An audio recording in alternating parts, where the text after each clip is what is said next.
La présidentielle, élection reine, qui sacre depuis bientôt 6 décennies un homme, jamais une femme, et qui peut compter à chaque fois sur les Pays de la Loire, une des régions les moins abstentionnistes et les plus légalistes.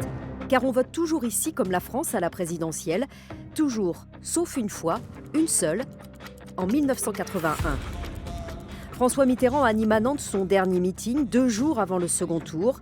Mais la région alors ne voit pas venir la bascule à gauche et ne la porte pas non plus. 2, 1. François Mitterrand est élu président de la République.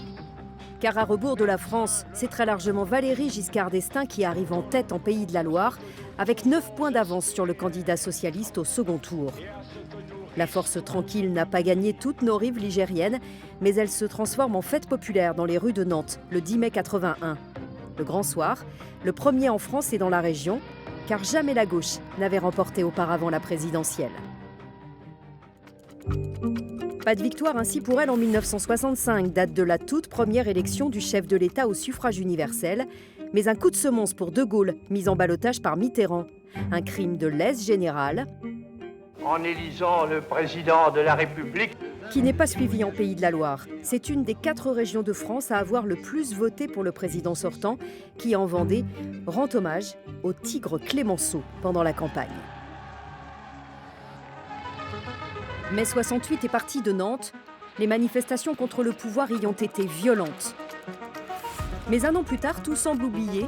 Les Pays de la Loire donnent à Georges Pompidou un de ses meilleurs scores en France, 61,7% au second tour. Nous interrompons ce film.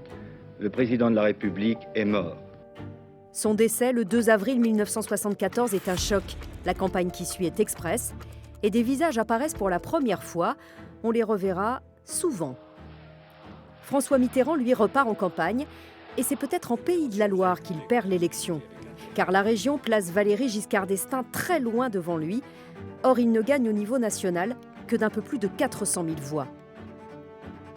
Les Pays de la Loire sont alors un peu faiseurs de roi, mais c'est la dernière fois. Ils rentrent ensuite dans le rang. Les scores en région sont très proches des résultats nationaux à partir de 1988 et plus encore en 1995. Jacques Chirac vient alors faire campagne à la Beaujoire.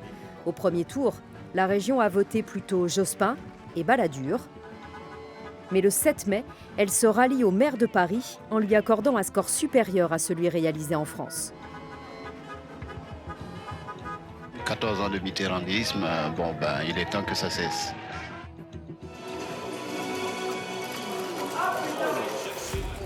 En 2002, le choc du premier tour mobilise dans les rues de Nantes, Le Mans, Angers contre Jean-Marie Le Pen.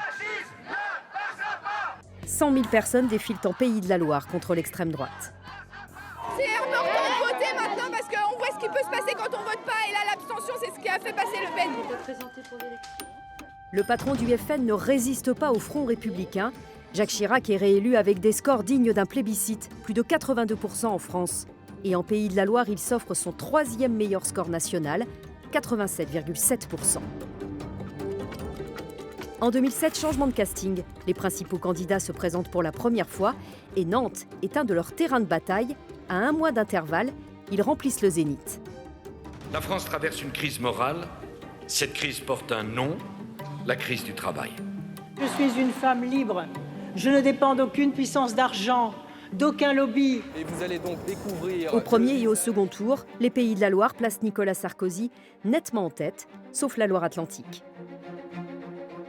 5 ans plus tard, le match se joue toujours avec Nicolas Sarkozy, mais cette fois, c'est François Hollande qui l'affronte. Le président sortant est battu, avec un score quasi identique en France et en Pays de la Loire. Vive Hollande ! Vive la France ! C'est pas comme en 81, on est un peu plus vieux. La France rebascule, c'est la dernière fois que les schémas politiques classiques sont à l'œuvre, car 5 ans plus tard, les repères gauche-droite voleront en éclats.